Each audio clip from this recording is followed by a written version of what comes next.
The Unfiltered by Jade. Jade.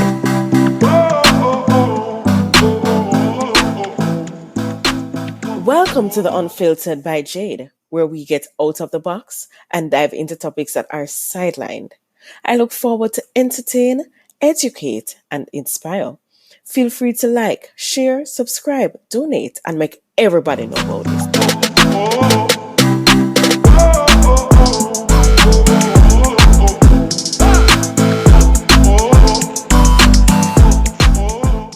Beats by RB Records.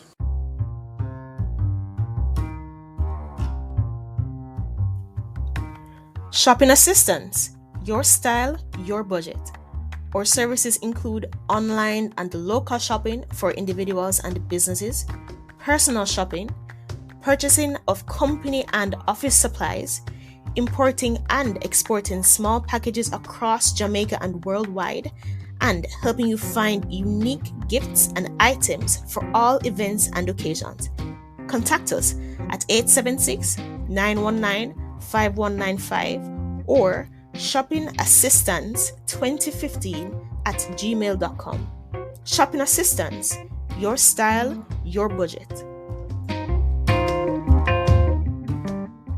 Welcome back to The Unfiltered by Jade. We have with us here again Dr. Beth Goldstein, and I'm excited today because she's going to speak about acne. We had our part one where we spoke about the skin, so today we're going to go in depth about acne. So hi, Dr. Beth. Wonderful to be speaking with you. Yes, it's good to have you here again. So I want to know first, what is acne? So acne, traditional acne, which is what we call acne vulgaris, is something that occurs. Sometimes little babies will have some of it because they have some hormones from their mothers still in their blood.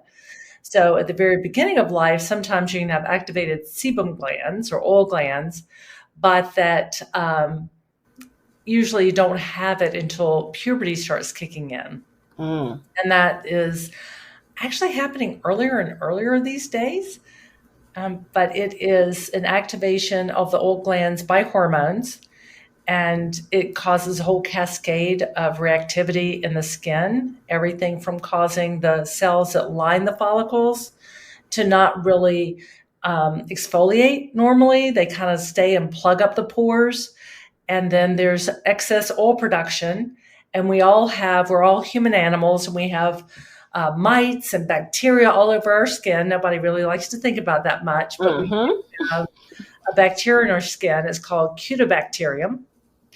And it is normal in certain degrees on our skin. But when you plug up the pores and you have the bacteria there, they break down the lipids in the sebum, and it causes a release of lots of inflammatory modulators that cause the redness and the pus, and that can all lead to scarring if it's occurring deeper in the skin or people pick a lot.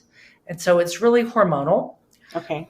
Most teenagers, like 85% or more of teenagers, get acne, but actually a lot of adults get it, particularly adult women, because we have hormones our whole life. They don't go away.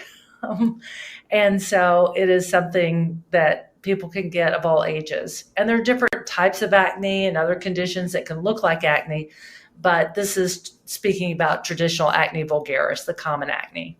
Okay. So apart from hormonal effects or children being born with it because of them having some hormonal, from their mom, what else causes acne?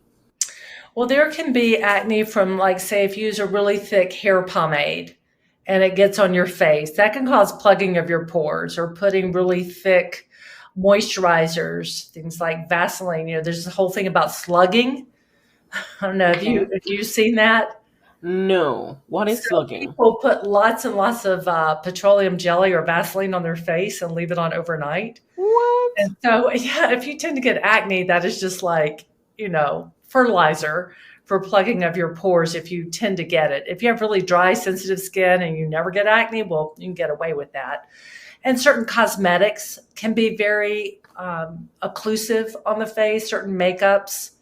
And then scrubbing too much can actually aggravate acne as well. So over cleansing and being overzealous in what you're trying to do. A lot of people think acne comes from dirt, not cleaning their face enough. Right. And certainly teenage boys really get that. The mom's like, you're getting acne because you're not washing your face. But actually it's hormonal, and gentle cleansing is what you need to do. You can use medicated cleansers, but it's not because your face is not clean enough, except for conditions like the thick makeup or the hair pomade. Now, cancers that produce those hormones we talked about, or taking extra hormones, so say testosterone.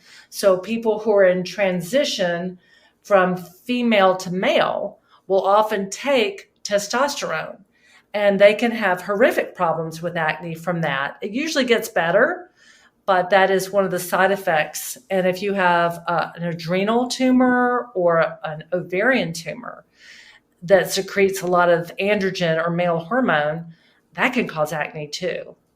Sometimes weightlifters will take steroids or take different types of whey protein, and that can definitely flare some acne as well. Oh, okay. Okay, so acne also is contributed to things that we intake.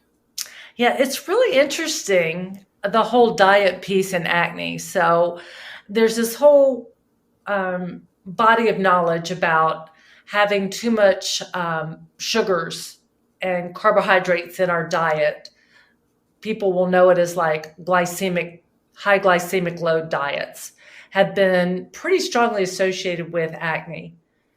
But if you try to tell a teenager, no pizza, no French fries, that ain't gonna work. That's not gonna work. A little bit.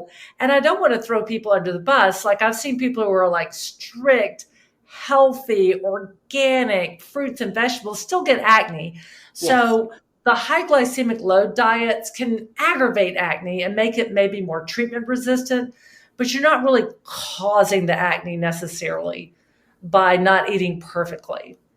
And there was a really large study of nurses, like 30,000 or more people, and retrospectively, or looking back, they found that a lot of skim milk in particular, because with skim milk, the hormones in the milk are more freely absorbed, can be associated with increasing acne.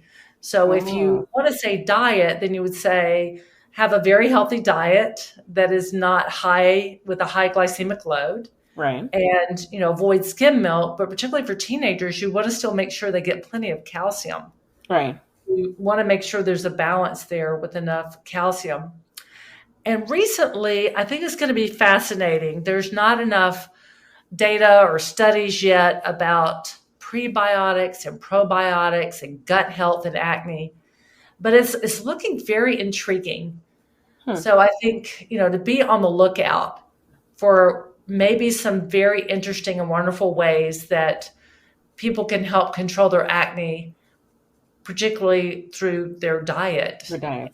Eating fermented foods and those types of diet that really help your gut health overall. Like, we should be doing that anyway. Yes. Fiber and all that, but I think it's going to come down, sooner than later about recommendations for acne as well. Okay. That's understandable. How is acne diagnosed? So usually it's just on exam. The common areas where you see it first are where the highest concentration of oil glands. So usually your T-zone. Certainly can be on the trunk. It's usually on the chest, mid-chest, and upper back. If someone has been taking like a lot of steroids or certain medications can cause acne, then you definitely want to take a good history and make sure that there's not an outside source that's causing the acne. Or like in an older woman, if all of a sudden they have acne, then you're going to want to make sure there's not like an internal cause, like a cancer, that would be causing her acne at that age. That's unusual. Right. Usually it's just based on history and physical exam. Certainly for adult women, or even, late teenage women, conditions like polycystic ovarian syndrome can be associated with recalcitrant acne. And that acne can be associated with other significant health risks like high fats in the blood, increased risk for diabetes, maybe even increased risk for heart disease. So sometimes acne is a window into other health manifestations. So it's not just, you've got a pimple and it bothers you. Okay. You spoke about the different types or some different types of acne. How many kinds of acne are out there? Can we not we just say acne and we think it's one thing? I can start with just some different kinds of acne, but I do want to say one thing about the psychological component. Is that okay? Sure. So you can never guess how much people's acne bothers them based on the severity of it. So some people feel very disfigured with what I would consider mild acne, but we're actually treating the whole person. We're not just treating their skin. Right. So if somebody has a huge psychological impact, even though they don't have scarring or they don't have a lot, that really needs to be taken into account because it can lead to depression and anxiety and low self-esteem. And there are people that have very severe acne who it really just, they'll deny that it bothers them at all, which is fine and good for them. But you just can't assume which way people are going to go. Okay. So now back to your question. Types of acne. So we talked a little bit about acne mechanica or cosmetica, like the ones where, heavy makeup or pomades or scrubbing their skin too much. There's acne rosacea, and some people can actually have both. So rosacea is usually characterized by a lot of redness and flushing and blushing. Okay. And over time, particularly in women, acne tends to be more along the jawline. And rosacea tends to be more in the middle of the face. Some people get broken blood vessels with that. It tends to have different triggers like heat, spicy foods, wine, just heat in general can make that worse. The treatments, there's a lot of overlap, but the management can be different. People with rosacea have very sensitive skin barriers, so products that you can use in people with regular acne, even with sensitive skin, sometimes people with rosacea can't handle it at all. And they sometimes have just a lot of stinging and burning of their skin, even with or without acne, pimples like pustules. Acne rosacea doesn't have like blackheads and whiteheads. It's more red bumps or pustules, sometimes cysts and nodules, which are deeper. And they can have scarring as well, but it presents differently. There are conditions where, particularly heading into the summer, where it's real humid, and some people can get an overgrowth of yeast, and they can get a yeast folliculitis, and that's treated very differently than regular acne. It tends to be like a lot of the pustules look to be kind of the same stage. It tends to be pretty itchy, and it won't respond to the regular acne treatments. And that is called pityriform folliculitis. Don't see it a lot, but see it. There's perioral dermatitis. Sometimes it's also around the nose. And it's not quite acne. It's not quite a rash. Sometimes it looks like little tiny blisters. And that can come up sometimes as a result from chronic steroid use on the face, but it also comes from people whose skin can't tolerate, like say you started an exfoliating cleanser like a glycolic acid or a pretty aggressive retinoid, or it doesn't have to be aggressive. Your skin just has to think it's too aggressive. And that is a stubborn form of a facial dermatitis that can really mimic acne. And that is, we see that. It's not all that common, but we definitely do see that. And that can be annoying and challenging to treat. What should we do though to prevent acne? Like all these different types of acne. So some people, are never going to have acne, and lucky for them, right? Their skin, just their hormones in their skin have a little better relationship. For starters, if your acne is mild, to go with a mild exfoliating cleanser that your skin will tolerate. And no matter what people start, they should go slowly. Like, don't think if you wash your face with a medicated cleanser once a day, if you use it 5 times a day, it's going to make your acne go away. So let's back up a little bit and say the principle of acne treatment is to prevent new pimples from coming. You can make the pimples that are there go away a little faster with different treatments. But for the most part, what you're trying to do is prevent new ones from coming. Okay. And so the treatment expectation should be, what I'm going to start today, in 2 weeks, I'm not going to throw in the towel. I really need to give it 4 to 6 weeks because that's how long it takes the skin to turn over. Ew. And so wherever I tend to break out is where I need to use my treatment. So many people will just spot treat their acne, just put the medicine on their bumps. And some treatments will make those bumps again go away a little faster, but there'll be new ones right behind it. So what you want to do is you're trying to normalize your follicles as much as possible, starting from day 0. And so in 4 to 6 weeks, what you should see, if your treatment is working for you, is fewer bumps and them not lasting as long. It's not a cure.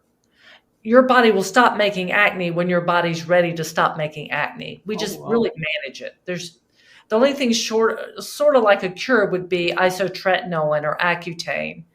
And that really puts acne into remission.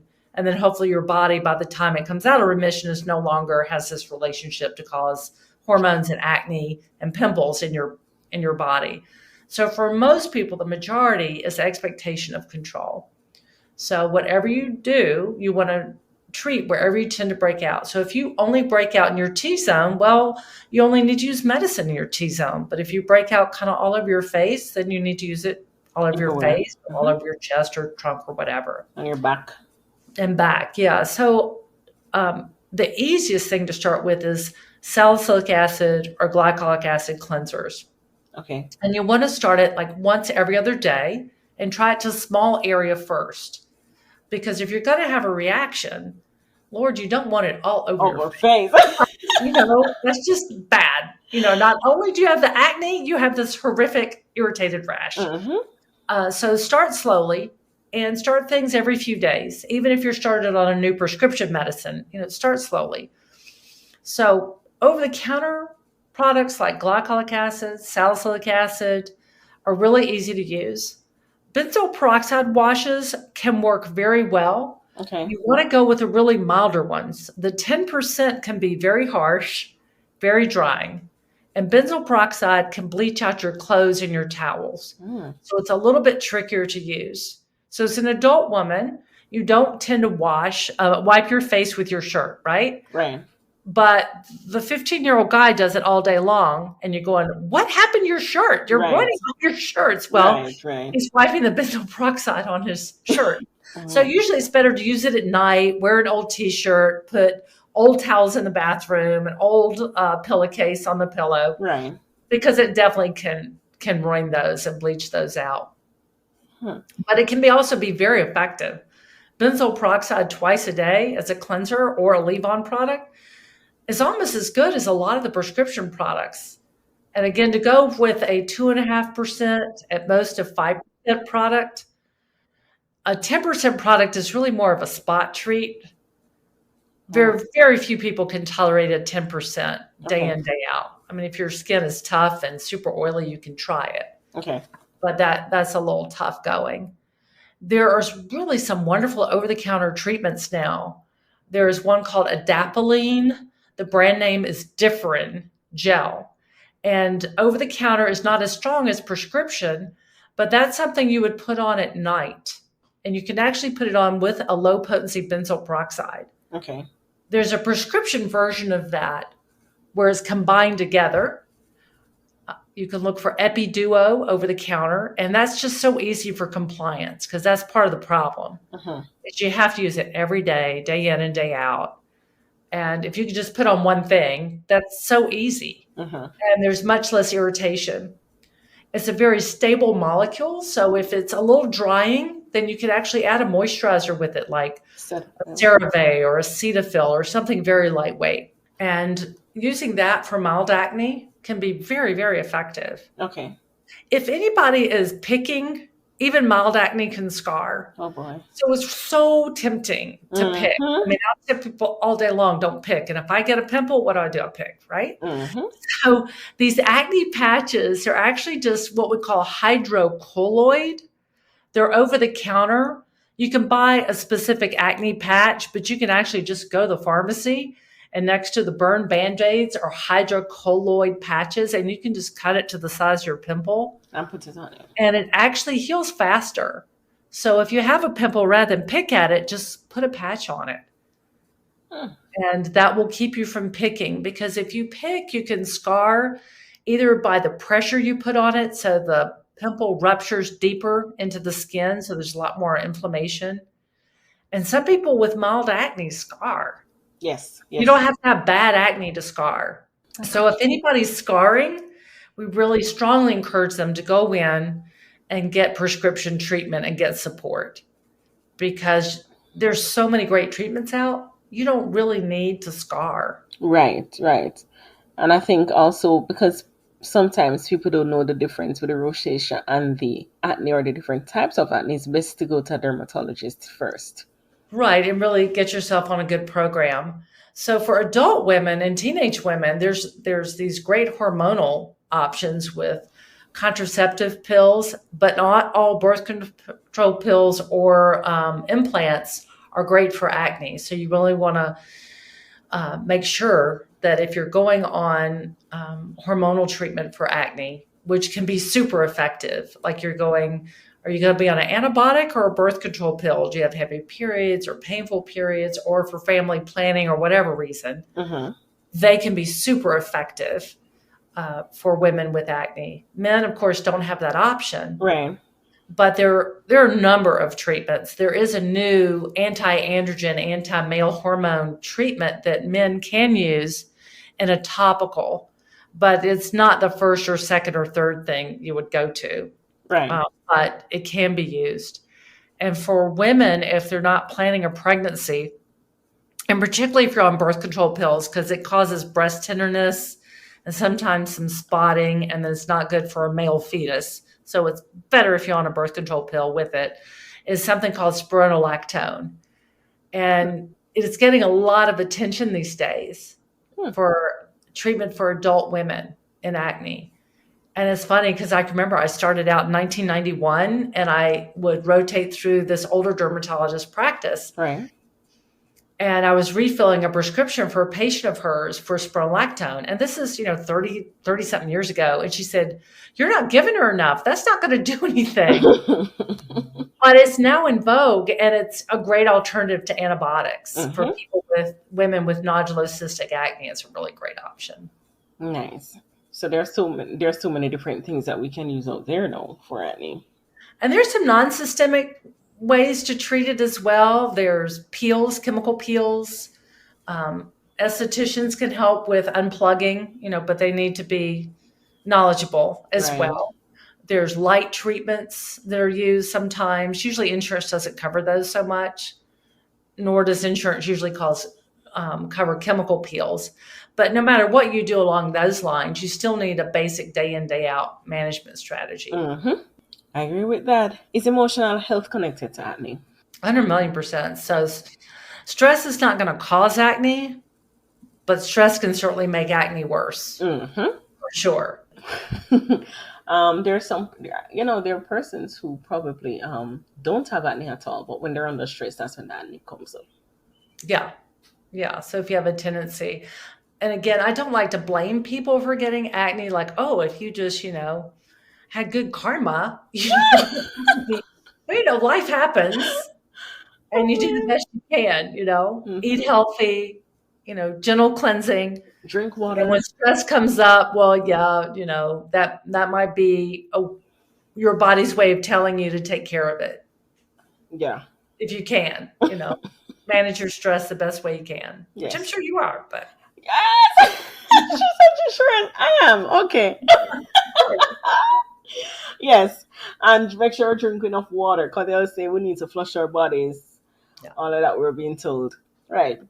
So, we have spoken about acne. I want you to tell us, though, where is it that we can find you if it is that we need to talk to you more about it or get some more information. Absolutely. My TikTok is Derm, DRM Doctor, DRM DR Goldstein, Goldstein, all together. Mm-hmm. Please follow me. I try to give really great tips about how to have your healthiest skin. Mm-hmm. Okay, and your Instagram, I'll insert whatever that was for the first one that we did. I'll insert these connections for this, so persons will have the information to contact if they need to. And happy to answer any other questions. Awesome. Thank you so much. Thank you so much again for being on the Unfiltered by Jade. And we'll be back next week, Tuesday. Thank you. Bam, bam, bam, bam, bam, bam, bam, bam, bam, bam, bam, bam, bam,